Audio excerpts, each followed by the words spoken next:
Vous êtes sur CCTV français, bonjour à tous. À la une de cette édition, la station balnéaire de Sharm el-Sheikh en Égypte est déserte depuis le crash d'un avion russe en octobre.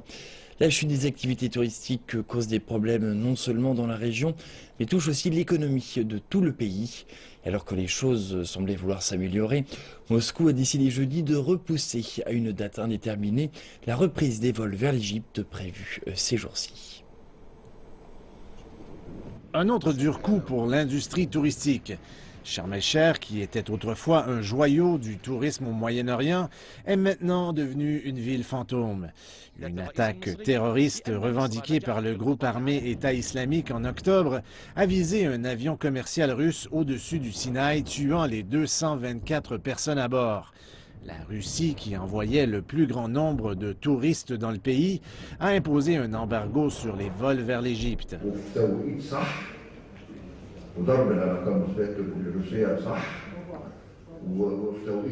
Il s'agit de la pire crise au pire moment. Le crash de l'avion russe s'est produit le 28 octobre alors qu'il y avait un taux d'occupation de 80% dans les hôtels. Nous nous préparions pour une forte reprise des activités en novembre, décembre et en avril. Cela a été un coup dur. Ce genre d'attaque terroriste ne peut être organisé que par des services de renseignements étrangers.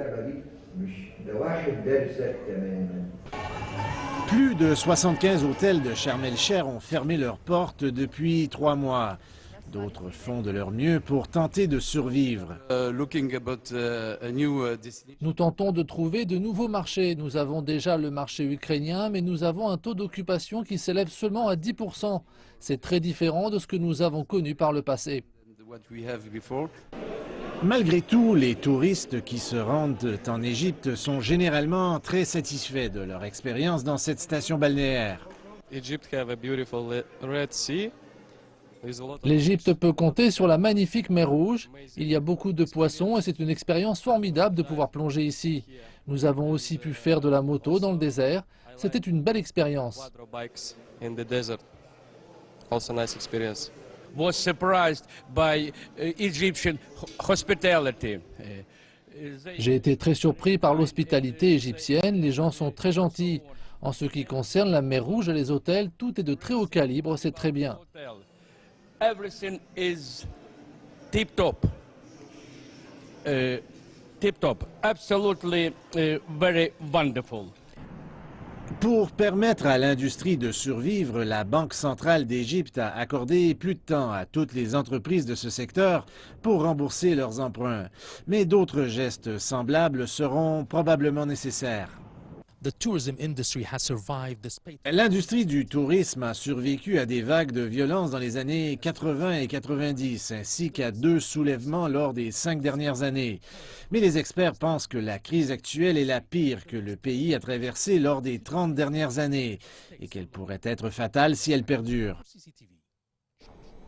Les ministres de la Défense d'Occident et d'Afrique du Nord se sont mis d'accord pour travailler plus étroitement contre le terrorisme. C'est ce qui ressort d'une conférence de 2 jours à Sharm el-Sheikh en Égypte. Les ministres de la Défense ont rencontré le président égyptien Abdel Fattah al-Sisi durant le dernier jour de la conférence. Il a présenté à cette occasion 1000 bourses pour des étudiants et officiers à la prestigieuse Académie militaire d'Égypte. Lors de la session de clôture, les 27 délégations se sont mises d'accord sur une résolution en 17 points.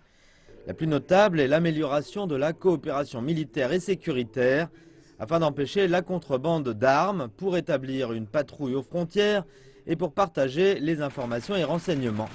Les pays présents ont voté à l'unanimité pour l'établissement d'un centre antiterroriste basé au Caire. Les membres présents ont salué ces initiatives et disent vouloir soutenir les efforts contre le terrorisme.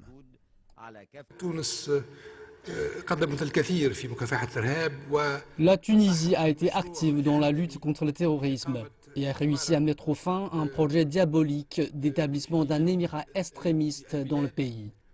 Elle a aussi réussi à tuer un grand nombre de terroristes qui en voulaient à la souveraineté tunisienne. Le Nigeria est un autre pays qui souffre de la montée des extrémismes. La lutte contre Boko Haram est constante. La réunion du Caire est cruciale pour ce pays. This aspect, definitely Nigeria will benefit from it. De ce point de vue, le Nigeria va beaucoup bénéficier de cette réunion. Nous sommes allés très loin dans nos opérations antiterroristes et nous allons partager notre expérience avec les Égyptiens qui connaissent aussi le terrorisme. Et quand nous aurons établi une coopération régionale, nous pourrons alors faire beaucoup dans la résolution de la question terroriste.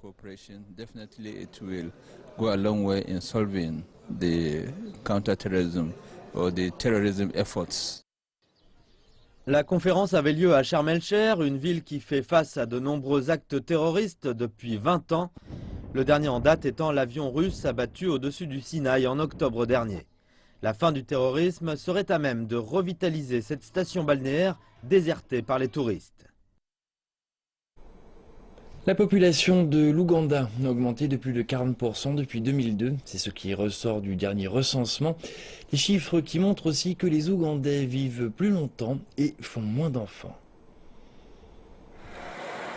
La population de l'Ouganda est désormais de 34,6 millions. C'est environ 10 millions de plus qu'en 2002, soit une croissance d'environ 1 million par an.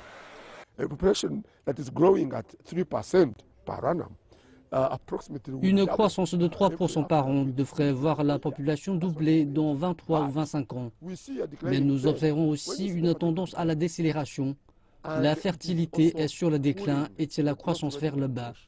C'est une bonne nouvelle pour la population et pour sa santé.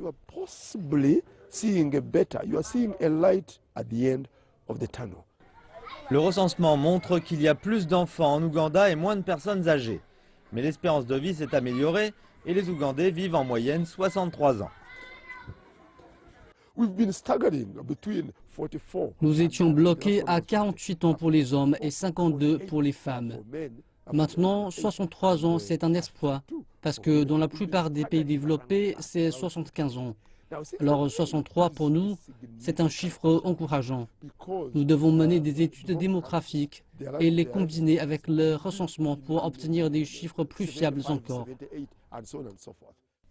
La mortalité infantile a beaucoup baissé et de moins en moins d'enfants meurent avant l'âge de 1 an. Les chiffres montrent que les femmes ougandaises ne donnent plus naissance à autant d'enfants qu'auparavant. La moyenne par femme est passée de 7 à 5. Cela veut dire que les femmes ont le choix. Les filles restent à l'école plus longtemps et quand elles restent à l'école, elles forment des familles quand elles sont prêtes. Elles ont un revenu et elles peuvent avoir le nombre d'enfants qu'elles désirent. L'augmentation des centres urbains et la demande d'emploi ont résulté dans une augmentation très importante de la population urbaine. En Afrique du Sud, une organisation d'aide aux communautés basée à Johannesburg, Seeds of Africa, vient en aide à plus d'une vingtaine de crèches à travers cette installation non officielle, en participant au développement des infrastructures et au développement de savoir-faire. Les fondateurs de cette organisation estiment que le gouvernement ne peut travailler seul pour aider la population. Seeds of Africa est une organisation ayant pour mission d'améliorer et de développer l'environnement des communautés. Elle se focalise principalement sur la prise en charge et l'éducation des enfants déshérités dans certaines des communautés les plus pauvres d'Afrique du Sud qui ont particulièrement besoin de ce programme. Nous disposons de 22 crèches dans le cadre de notre programme. Nous aidons environ 850 enfants. Nous nous focalisons principalement sur l'éducation des enfants, la distribution de matériel et les bibliothèques mobiles. Nous participons également à la modernisation des infrastructures dans ces centres non officiels. Ce township, qui continue de s'étendre, est un assemblage de baraques en bois et en métal. La majorité des parents vivant ici envoient leurs enfants dans une crèche dès le plus jeune âge afin de pouvoir reprendre le travail le plus tôt possible. Mais très souvent, il n'existe pas de crèche à proximité de leurs habitations. On estime qu'environ 2 tiers des enfants sud-africains n'ont pas accès à des installations de bonne qualité. On peut voir les résultats, les écoles prennent vie, les enseignants sont présents, nous améliorons leurs compétences. Tout cela bénéficie aux enfants et a un impact sur leur vie. On ne peut pas ne pas continuer. En venant en aide aux communautés pour qu'elles puissent devenir davantage autonomes, Seeds of Africa a rendu service à beaucoup dans cette communauté. Nous avions pour habitude de recouvrir la zone extérieure avec de grands sacs plastiques pour aider les enfants du quartier. Les enfants n'avaient nulle part où aller et nous étions obligés de les garder à l'extérieur pour des raisons de sécurité. Mais à présent, ils peuvent apprendre et se développer. Je suis très heureuse car Seeds of Africa a ouvert la voie et à présent d'autres organisations viennent ici pour nous aider. Seeds of Africa estime qu'investir dans l'éducation des enfants est un sûr moyen de former de nouveaux dirigeants pour l'avenir. Au Burkina Faso, une femme, Minata Kone, a créé son entreprise et fait bénéficier les femmes de la région de son succès. La société Sotriabé, créée par Minata Kone, est spécialisée dans le traitement des noix de cajou. Installée à 400 km de Ouagadougou, dans la ville de Banfora, l'entreprise emploie plus de 300 personnes, dont près de 90% sont des femmes issues de milieux démunis. Et nous avons plusieurs catégories de personnel.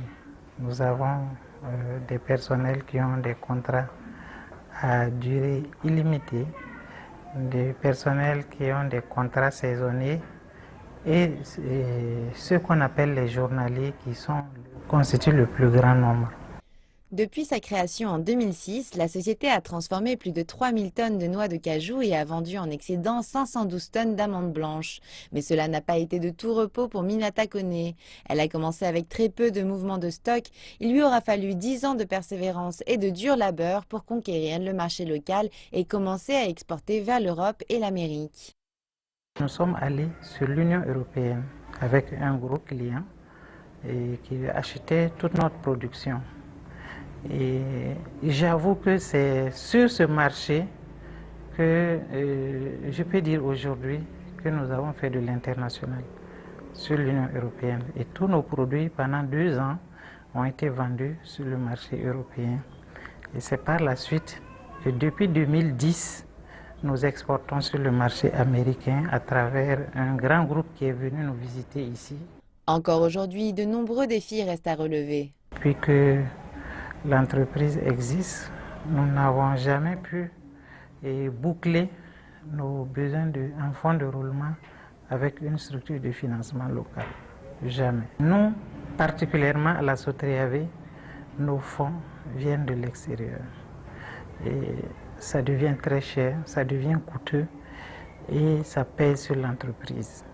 Nous voulons que les noix du Burkina Faso soient transformées ici. Minata a investi environ 200 000 $ dans 60 groupes de producteurs du Burkina Faso et verse 176 000 $ par an en salaire. Elle explique qu'elle souhaite que la croissance de son entreprise aille de pair avec l'amélioration des conditions de vie des femmes du pays. Moi, ça me fait plaisir de travailler à la Sotriabé. Puisque je suis là, ça fait 10 ans que je travaille avec elle. Je n'ai pas reçu de déception. Bon, j'arrive à payer la scolarité des enfants, à soutenir à mes besoins aussi. Ce que je gagne, ça m'a permis d'investir. J'ai une boutique au marché, je vends des pains. Madame Minata Kone est une battante. C'est un exemple pour nous et vraiment, on souhaite l'accompagner. Minata Kone conseille à d'autres femmes entrepreneurs ayant pour projet de vendre leurs produits sur le marché mondial de commencer par évaluer leur capacité de production au niveau local avant de s'étendre à la région et de grossir progressivement. Elle recommande également aux entrepreneurs de s'informer le plus possible sur les standards internationaux, sans quoi il sera difficile d'exporter. La Tunisie veut devenir le premier État d'Afrique du Nord à interdire l'utilisation des sacs en plastique non biodégradables dans le cadre d'une campagne publique visant à protéger l'environnement du pays. Selon le ministère tunisien de l'Environnement, 1 milliard de sacs en plastique sont utilisés chaque année dans le pays. L'amoncellement des déchets plastiques est devenu un problème, gâchant le paysage de la Tunisie, mais au souk municipal de la Marsa, une banlieue nord de Tunis, les opinions divergent. Les sacs de plastique doivent être conservés. Il y a des gens qui gagnent leur vie grâce à eux. Chaque semaine, nous achetons environ 100 dinars de sacs en plastique, soit 400 dinars par mois. Et si on cessait d'acheter des sacs de ce type, ils seraient sans emploi. Que pourraient-ils faire pour gagner leur vie? Je suis tout à fait d'accord. Pour protéger l'environnement, pour éviter, c'est pour les générations futures qu'on fait. Et puis voilà. Les détails exacts de l'interdiction proposée ne sont pas encore connus, mais le ministre tunisien de l'Environnement, Najib Darwish, a déclaré qu'il entrerait en vigueur l'année prochaine. L'interdiction sur les sacs en plastique est décidée, il n'y a pas de retour. Cela se fera raisonnablement. Nous donnerons un peu de temps aux fabricants industriels. Cela prendra effet un an après la publication officielle de la décision. Cela devrait se faire en mars 2016. Ainsi, la mise en œuvre de l'interdiction sera effective en 2017. Si, comme prévu, elle est appliquée, la Tunisie deviendra le premier pays d'Afrique du Nord à interdire les sacs en plastique non dégradables. Le fait de raconter une histoire date de la nuit des temps, c'est même le fondement de plusieurs cultures.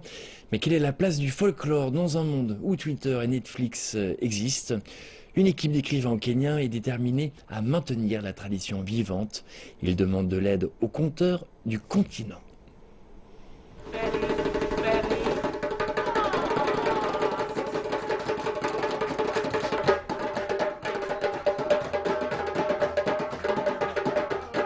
Le folklore a toujours été la clé pour maintenir les croyances et coutumes vivantes.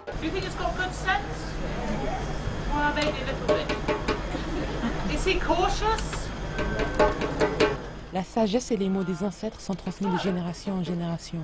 Toutefois, l'art traditionnel de raconter une histoire est en train de disparaître.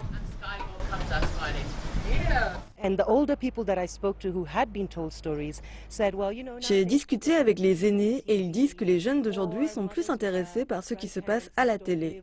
En plus, les grands-parents ne vivent pas avec la famille.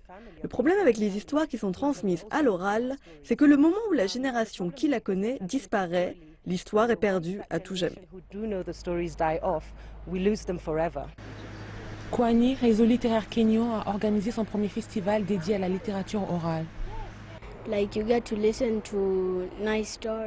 On tire toujours une leçon d'une fable. Ici, la technologie est utilisée en faveur de la tradition. Vous devez transcrire les histoires, sinon elles mourront avec moi. Avec toutes les histoires que je connais, cela serait vraiment triste.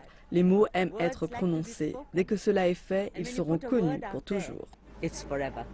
Les histoires de ma grand-mère sont trop longues mais drôles.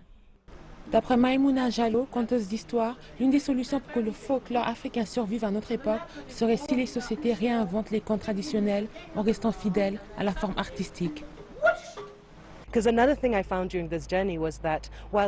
J'ai découvert que partout dans le monde, les histoires ont tout un message à transmettre. Mais le contexte est un peu dépassé et les enfants de cette génération ont du mal à s'identifier.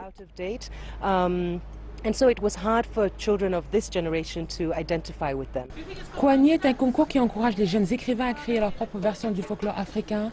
Ils ont ensuite la possibilité de les soumettre en ligne. C'est une opportunité pour les conteurs d'histoire de parler des problèmes qui minent le continent comme le radicalisme ou la corruption. Dès que nous aurons fini, nous recueillerons les histoires et nous les lirons dans plusieurs écoles. La compétition de 2 mois se déroulera jusqu'au 20 mai. Les 25 meilleures histoires seront publiées et reproduites dans les journaux sur l'ensemble du continent. L'Égypte accueille actuellement le championnat international de tennis de table junior et cadet au Caire. 9 pays et 140 joueurs participent cette année à la compétition mondiale de la Fédération internationale de tennis de table qui a débuté mercredi dans la capitale égyptienne. Les joueurs disent que le Caire est une expérience différente et une bonne opportunité de se préparer pour les compétitions régionales.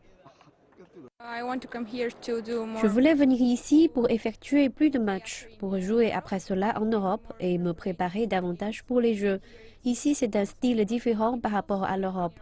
Donc, ça me plaît. Je joue plus de matchs et lorsque je joue davantage de tournois, je me prépare davantage pour les championnats d'Europe et les autres tournois. C'est pourquoi je suis venue ici. Parce que nous accueillons le championnat, nous avons l'opportunité de participer avec le plus grand nombre possible de joueurs. C'est pourquoi nous essayons toujours d'organiser ces compétitions en Égypte, afin que le plus grand nombre de nos cadets puissent en bénéficier. Nous présentons plus de 100 joueurs dans cette série. C'est un nombre important et une bonne chance pour nous, en tant qu'entraîneurs d'équipe nationale, de voir de nouveaux talents. Nous pouvons découvrir des joueurs remarquables qui pourraient devenir essentiels pour l'équipe nationale. Cela fait des années que des femmes à travers le monde participent à des courses de motocross. Mais dans certains pays, le nombre de concurrentes n'a presque pas changé. À présent, la championne africaine de motocross Brittany Cuthbert espère changer la donne. Brittany Cuthbert, l'expert en la matière, a une mission et donne des conseils. La Sud-Africaine, 2 fois championne du championnat africain de motocross, a hâte de voir plus de championnes. Juste parce que quelqu'un dit que c'est un sport dominé par les hommes ne veut pas dire que nous n'avons pas notre place ici et que nous ne pouvons pas aller vite. Je suis donc ici pour les aider à s'améliorer, à être plus rapides et en fin de compte à s'amuser. Les femmes représentent seulement 15% des pilotes de motocross en Ouganda et les stéréotypes sur la compétitivité de la course a stagné les nombres. En tant que femmes, nous cherchons toutes à travailler ensemble pour promouvoir l'autonomisation des femmes et développer le sport. Puis de plus en plus de femmes participent au championnat tous les ans. Il y a certainement des défis à être une femme dans un sport dominé par les hommes, mais je pense que nous repoussons les limites. Pour Gloria Lugia, quelques leçons d'un pilote expérimenté lui ont été très pratiques. Gloria participe aux courses depuis 6 mois maintenant et elle a hâte de mettre fin à une longue période de domination masculine dans sa catégorie. J'ai vraiment envie d'être la première femme à remporter le titre de championne nationale de l'Ouganda, de participer au championnat africain et remporter un titre. Mais je souhaite aussi participer au championnat du monde de motocross féminin.